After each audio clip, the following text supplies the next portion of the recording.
Yakobus pasal 2 ayat 1 sampai dengan ayat 26, demikian firman Tuhan. Jangan memandang muka. Saudara-saudaraku, sebagai orang yang beriman kepada Yesus Kristus, Tuhan kita yang mulia, janganlah iman itu kamu amalkan dengan memandang muka. Sebab jika ada seorang masuk ke dalam kumpulanmu dengan memakai cincin emas dan berpakaian indah, dan datang juga seorang miskin ke situ dengan memakai pakaian buruk, dan kamu menghormati orang yang berpakaian indah itu dan berkata kepadanya, "Silakan Tuan, duduk di tempat yang baik ini." Sedangkan kepada orang yang miskin itu kamu berkata, "Berdirilah di sana," atau "Duduklah di lantai ini, dekat tumpuan kakiku." Bukankah kamu telah membuat perbedaan di dalam hatimu dan bertindak sebagai hakim dengan pikiran yang jahat? Dengarkanlah, hai saudara-saudara yang kukasihi. Bukankah Allah memilih orang-orang yang dianggap miskin oleh dunia ini untuk menjadi kaya dalam iman dan menjadi ahli waris kerajaan yang telah dijanjikannya kepada barang siapa yang mengasihi Dia? Tetapi kamu telah menghinakan orang-orang miskin. Bukankah justru orang-orang kaya menindas kamu dan yang menyeret kamu ke pengadilan? Bukankah mereka yang menghujat nama yang mulia, yang olehnya kamu menjadi milik Allah?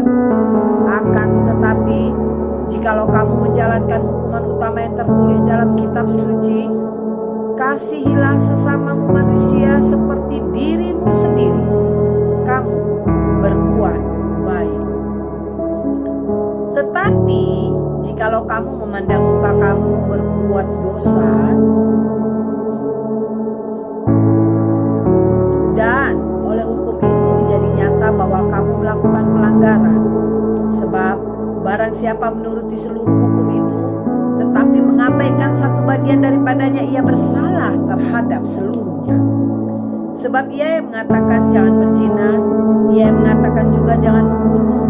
Jadi jika kamu tidak berzina tetapi membunuh, maka kamu menjadi pelanggar hukum juga.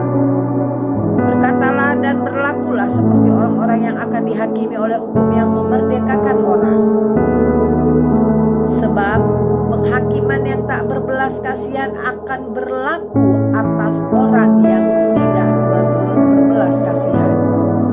Tetapi belas kasihan akan menang atas penghakiman. Iman tanpa perbuatan pada hakikatnya adalah mati. Apakah gunanya, saudara-saudaraku, jika seorang mengatakan bahwa ia mempunyai iman padahal ia tidak mempunyai perbuatan? Dapatkah iman itu menyelamatkan dia? Jika seorang saudara atau saudari tidak mempunyai pakaian dan kekurangan makanan sehari-hari, dan seorang dari antara kamu berkata, "Selamat jalan, kenakanlah kain panas dan makanlah sampai kenyang," tetapi ia tidak memberikan kepadanya apa yang perlu baginya, apakah gunanya itu? Demikian juga halnya dengan iman. Jika iman itu tidak disertai perbuatan, maka iman itu pada hakikatnya adalah mati. Tetapi mungkin ada orang berkata padamu, "Ada iman dan padaku ada perbuatan." Aku akan menjawab dia, "Tunjukkanlah kepadaku imanmu itu tanpa perbuatan, dan aku akan menunjukkan kepadaku imanku dari perbuatan-perbuatanku. Kau percaya bahwa hanya ada satu Allah saja, itu baik, tetapi setan-setan pun juga percaya akan hal itu dan mereka gemetar. Hai manusia yang bebal, maukah engkau mengakui sekarang bahwa iman tanpa perbuatan adalah iman yang kosong? Bukankah Abraham bapa kita dibenarkan karena perbuatan-perbuatannya ketika ia mempersembahkan Ishak anaknya di atas mezbah? Kamu lihat bahwa iman bekerja sama dengan perbuatan-perbuatan, dan oleh perbuatan-perbuatan itu iman menjadi sempurna.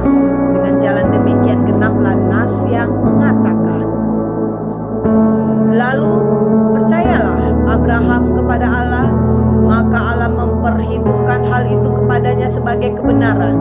Karena itu Abraham disebut sahabat Allah." Jadi kamu lihat bahwa manusia dibenarkan karena perbuatan-perbuatannya dan bukan hanya karena iman.